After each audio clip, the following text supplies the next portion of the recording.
Hello बच्चों, welcome back to my channel. कैसे हैं आप सब लोग। आप लोग की बिहार स्टेट की क्लासेस की थी, जिसमें कि जो पेपर सेकंड है, जो कि आपका सब्जेक्ट से रिलेटेड क्वेश्चंस आने हैं, उसकी तैयारी मैं आप लोग को करा रही थी। इससे पहले भी मैंने काफ़ी वीडियोस अपलोड करी हुई हैं इस पर। चैनल पे आपको अलग से प्लेलिस्ट मिल जाएगी, देख लीजिएगा, लिंक डिस्क्रिप्शन बॉक्स में है। वहाँ पर सारी वीडियोज़ आपको एक साथ मिल जाएंगी। आज की वीडियो में हमारा टॉपिक रहेगा जो आपके आउटस्टैंडिंग या प्री डिफरेंसेस होते हैं या उससे रिलेटेड जो एडजस्टमेंट एंट्रीज की जाती हैं, उनके बारे में हम पढ़ेंगे। आइए शुरू करते हैं। सबसे पहले हम ये समझ लेते हैं कि एडजस्टमेंट एंट्रीज होती क्या है, क्योंकि एक आपका फ्लो में रहता है। सबसे पहले हम करते हैं जो हमारे डेली के जो वित्तीय लेन देन होते हैं, जो फाइनेंशियल ट्रांजैक्शन होते हैं, उसको हम एंट्रीज करते हैं, उसको हम लिखते हैं, जो कि हमारा जर्नल हो जाता है। तो उसकी कुछ सब्सिडरी बुक्स भी बनाते हैं जो सहायक बहियां कहलाती हैं। परचेज बुक बनाते हैं, सेल्स बुक है, सेल्स रिटर्न है, इसी तरह की बहुत सी बुक्स बनती हैं, कैश बुक बनती है। उसके बाद हम उसी से रिलेटेड क्या करते हैं, अपना लेजर तैयार करते हैं। लेजर में सबके अलग अलग अकाउंट्स खोलते हैं हम। उसके बाद उससे हम फाइनल अकाउंट की तरफ बढ़ते हैं, जिसमें सबसे पहले हम ट्रायल बैलेंस बनाते हैं। तो ट्रायल बैलेंस बनाने में ये रहता है हमें कि हमें ये अंदाजा लग जाता है या फिर हम ये पता कर लेते हैं उससे, हालांकि 100% वो उस चीज की कंफर्मेशन नहीं देता है कि अगर आपका ट्रायल बैलेंस तो दोनों साइड सही है, मिल जाते हैं, बराबर हैं, तो आपके अकाउंट सही बने हैं। में कोई आपकी कुछ ऐसे एरर्स होते हैं जो उससे भी नहीं पकड़े जा सकते। इस पर जो अलग से मैंने बनाई थी प्रैक्टिस सेट्स, तो उसमें मैंने इसको अलग से इंक्लूड किया था, सारे एरर्स भी वहाँ पर बताए थे आप लोगों को। लिंक डिस्क्रिप्शन में देख लीजिएगा उन वीडियोस को। तो ट्रायल बैलेंस में भी कभी कभी ऐसी चीजें होती हैं जिससे कि वो मैच तो कर जाता है, लेकिन जो है कोई अकाउंट सही नहीं होते, या कुछ हमारे ऐसे एक्सपेंसेस होते हैं जो हम बाद में देखते हैं, तो उनको हमें सही करने की जरूरत होती है। तो जब हम फाइनल अकाउंट्स बना रहे होते हैं, तो वहां पर हम करते हैं कुछ एडजस्टमेंट एंट्रीज, समायोजन प्रविष्टियां करते हैं। किसी भी चीज को स्टार्ट से एंड तक आप पूरा एक समझ करके समझेंगे तो समझना आसान होता है, क्योंकि एक होता है ना रिदम में चीज में आगे बढ़ते हैं, तो वो चीज हमें आसानी से समझ में आती है। तो यहाँ पर आवश्यकता होती है, हमें यहाँ पर नीड होती है एडजस्टमेंट इंक्रीज करने की, कि कुछ हमने लिखना छूट गया है हमारा, या उस जो फाइनेंशियल ईयर है उसके एंड तक वो हमने एक्सपेंस कर दिए या नहीं किए, करना चाहिए था। तो उन सारी एंट्रीज को हम एडजस्ट करते हैं, अगर कोई आवश्यकता है, कोई नीड है, तो वो हो जाती है हमारी एडजस्टमेंट एंट्रीज।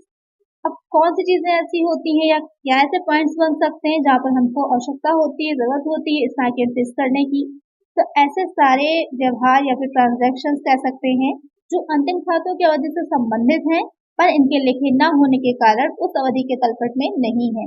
यानी कि जो हमारे उस फाइनेंशियल ईयर से तो रिलेटेड है, लेकिन उनकी एंट्रीज हमने नहीं करी थी, इसलिए वो हमारे ट्रायल बैलेंस में शो नहीं है, लेकिन हमको उसकी एंट्रीज करनी है क्योंकि वो उस फाइनेंशियल ईयर से रिलेटेड है।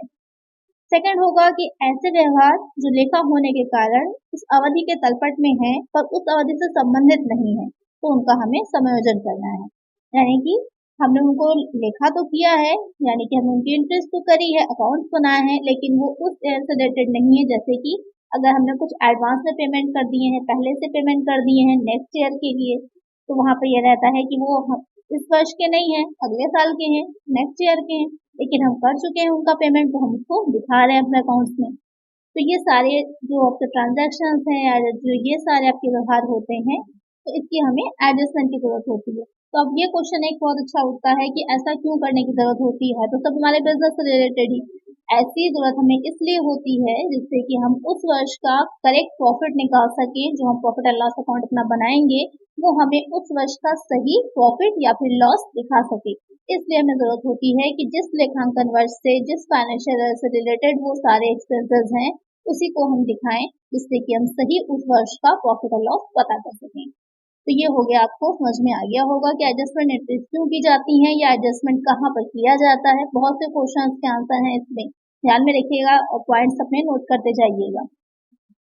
आइए अब देखते हैं कि जो समायोजन हम कर रहे हैं किन की चीजों का उसमें किया जाता है, तो वो सारे आपके हो जाते हैं। जो अभी मैंने बात करी, कुछ व्यवहार ऐसे होते हैं, कुछ ट्रांजेक्शन ऐसे होते हैं, वो कौन से होते हैं, वो आपके आदत व्यय होते हैं, आउटस्टैंडिंग एक्सपेंसेस होते हैं, पूर्वत व्यय, प्रीपेड एक्सपेंसेस, उपार्जित या अर्थात उपार्जित लेकिन अप्राप्य आय, जैसे कि हो जाती है आपकी अनअर्न्ड इनकम जिसे बोला जाता है, अग्रिम प्राप्य होता है, एडवांस इनकम होती है, ये सारी चीजें होती हैं इनसे रिलेटेड जो आपके ट्रांजेक्शन हैं उसको हम एडजस्टमेंट एंट्रीज में शामिल करते हैं। यहाँ पर आज हम पढ़ेंगे आउटस्टैंडिंग एक्सपेंसेस और जो आपके प्रीपेड एक्सपेंसेस हैं उनके बारे में। तो अब समझ लेते हैं कि वैसे तो आपकी क्लियरली समझ में आ गया होगा कि आउटस्टैंडिंग क्या है या फिर प्रीपेड क्या है, लेकिन थोड़ा सा देख लेते हैं कि आउटस्टैंडिंग एक्सपेंसेस क्या होते हैं।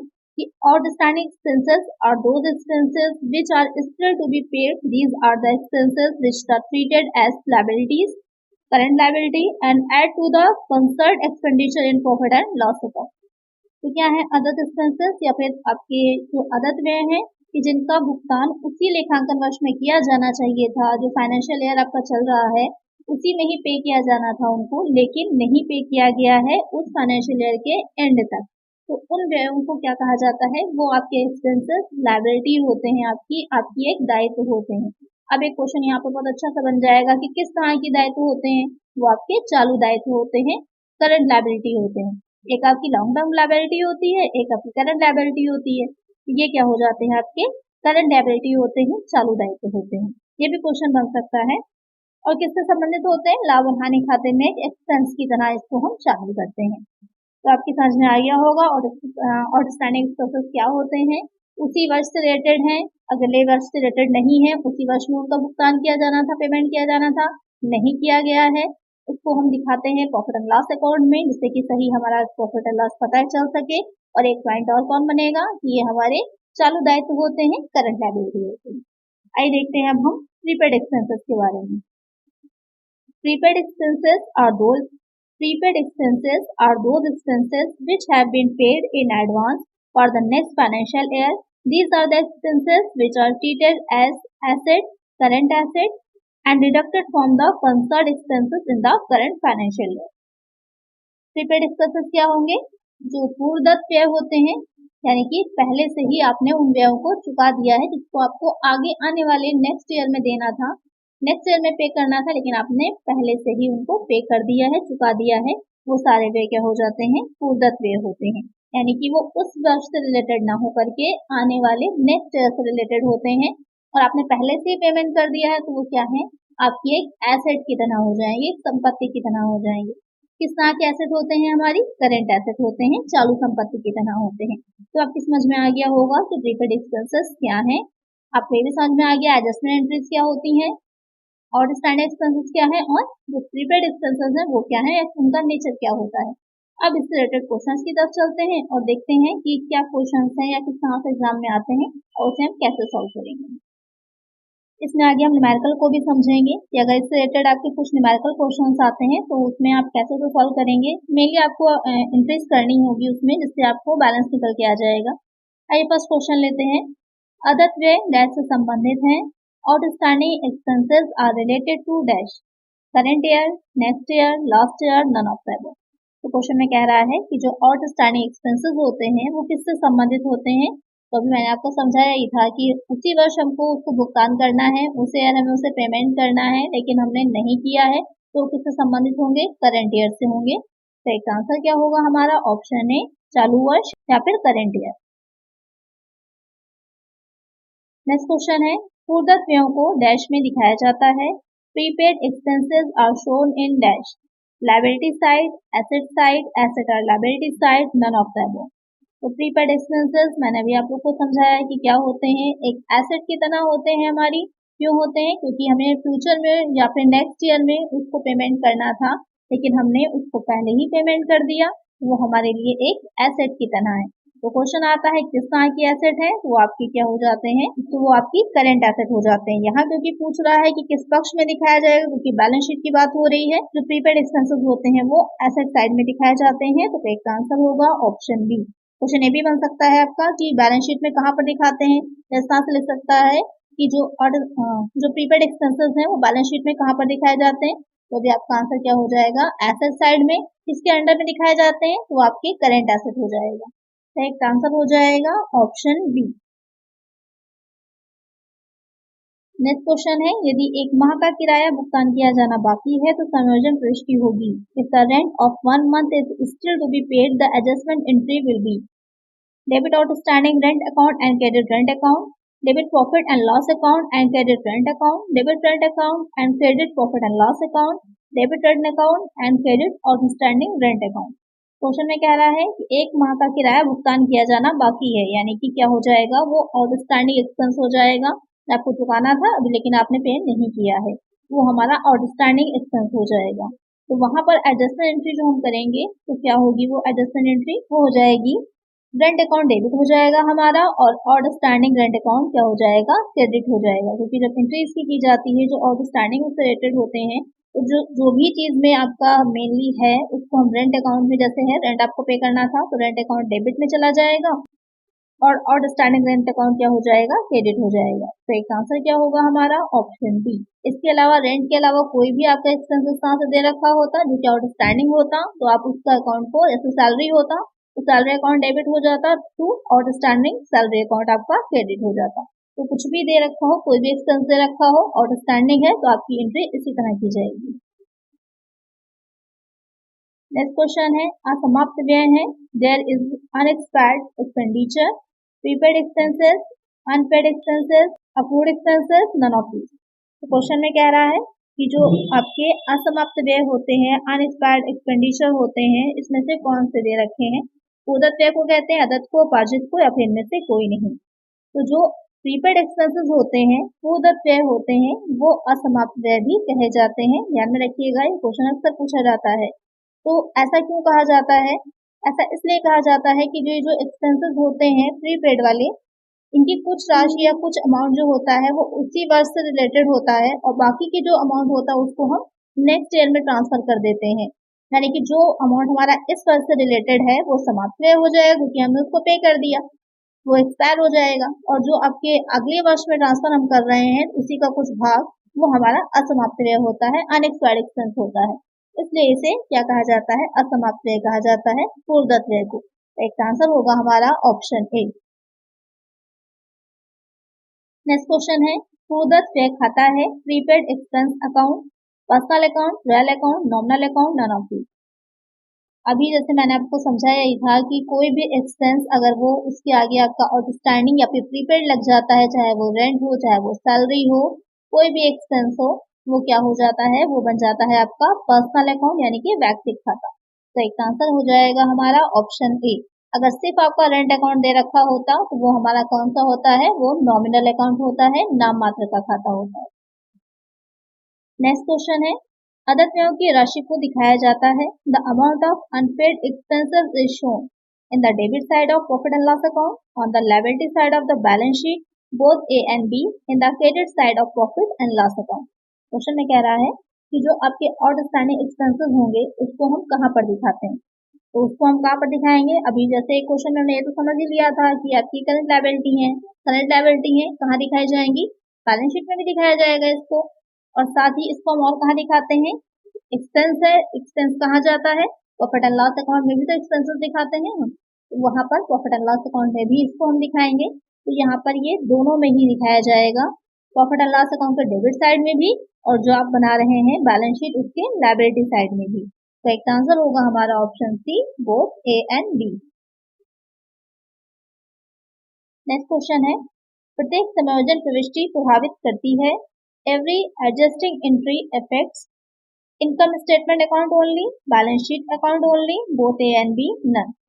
जो हम एडजस्टमेंट एंट्रीज करते हैं वो किसको इफेक्ट करती है, प्रभावित करती है, तो जो आप जो आय व्यय खाता बनाते हैं, या फिर जो प्रॉफिट एंड लॉस अकाउंट बनाते हैं, या फिर जो आपका आर्थिक चिट्ठा होता है, बैलेंस शीट हम बनाते हैं उसको, तो यहाँ पर ये दोनों को ही जो एडजस्टमेंट एंट्रीज होती हैं वो इफेक्ट दोनों पर ही डालती हैं।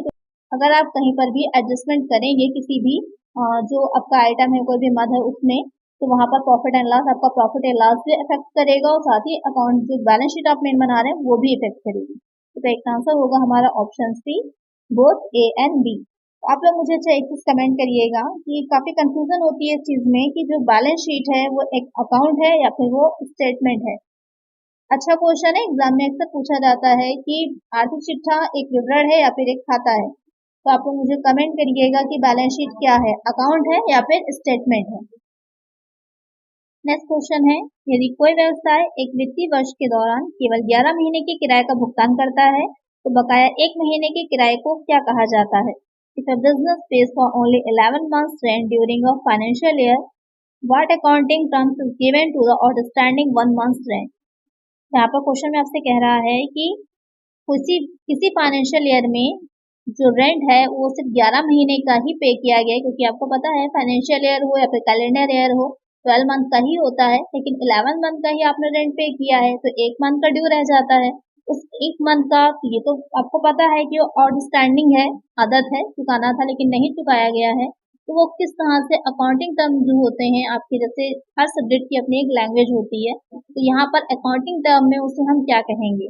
Repayment, prepayment, under payment, payable. तो जो चीज चुकानी है, पे करनी है, उसको पे नहीं किया गया तो वो क्या हो जाती है? पेएबल हो जाती है, वो देय होती है। तो करेक्ट आंसर क्या होगा हमारा? Option D. बहुत सिंपल सा क्वेश्चन था लेकिन बच्चे कंफ्यूज हो जाते हैं यहाँ पर भी। नेक्स्ट क्वेश्चन है डैश मुख्य प्रविष्टि की पुस्तक में ऐसे लेन देन के रिकॉर्ड को से संबंधित है। The record of such transaction in the book of prime entry is called adjustment, trial balance, ledger, income statement.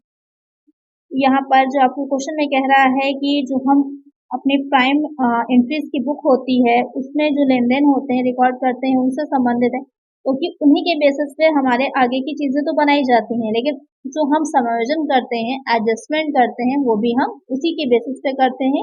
उसी प्राइम बुक जो हमने रखी होती है, जो एंट्रीज करी होती हैं, उसी के बेसिस पर हम एडजस्टमेंट भी अपना करते हैं। तो करेक्ट आंसर क्या होगा यहाँ पर हमारा? ऑप्शन ए, समायोजन। नेक्स्ट क्वेश्चन है निम्नलिखित में से समायोजित प्रविष्टियों के संबंध में कौन सा कथन सही है? Which statement is correct about adjusting entries? assign revenue to the period in which they are earned, help to properly measure the period's net profit or loss, bring asset and liability account to correct balances, all statements are correct। तो यहाँ पर कुछ statements आपके, कुछ क्या 3 statements दे रखे हैं, जो आपको ये देखना है कि उसमें से कौन सा स्टेटमेंट जो है वो जो एडजस्टमेंट एंट्रीज की जाती हैं उसके कंसर्न में सही होगा। आय को उस अवधि के लिए निर्दिष्ट करना जिसमें वे अर्जित किए गए हैं, करेक्ट है कि एडजस्टमेंट एंट्रीज से हमें ये सही से पता चल सके कि कितनी हमारी जो इनकम है वो अर्न हुई है। अवधि के शुद्ध लाभ हानि को ज्ञात करना, करेक्ट है। संपत्ति और दायित्व खाते का सही शेष निकालना, ये भी करेक्ट है। तो तीनों ही आपके एडजस्टमेंट एंट्रीज से रिलेटेड हैं स्टेटमेंट। करेक्ट आंसर क्या होगा हमारा? Option D, all statements are correct. Next question है एक अवधि के अंत में अनर्जित किराए का शेष दर्शाता है। A balance of unearned rent at the end of period represents an asset, an expenses, a liability, revenue. Question में कह रहा है कि जो अवधि थी यानी जो फाइनेंशियल पीरियड है उसकी बात हो रही है, उसमें कोई अनअर्न्ड रेंट है तो वो रेंट जो होगा वो क्या दिखाएगा, या उसका अगर शेष बैलेंस है तो वो क्या दिखा रहा है? एक संपत्ति होगा, एक व्यय होगा, एक दायित्व कितना होगा, या फिर आय कितना होगा।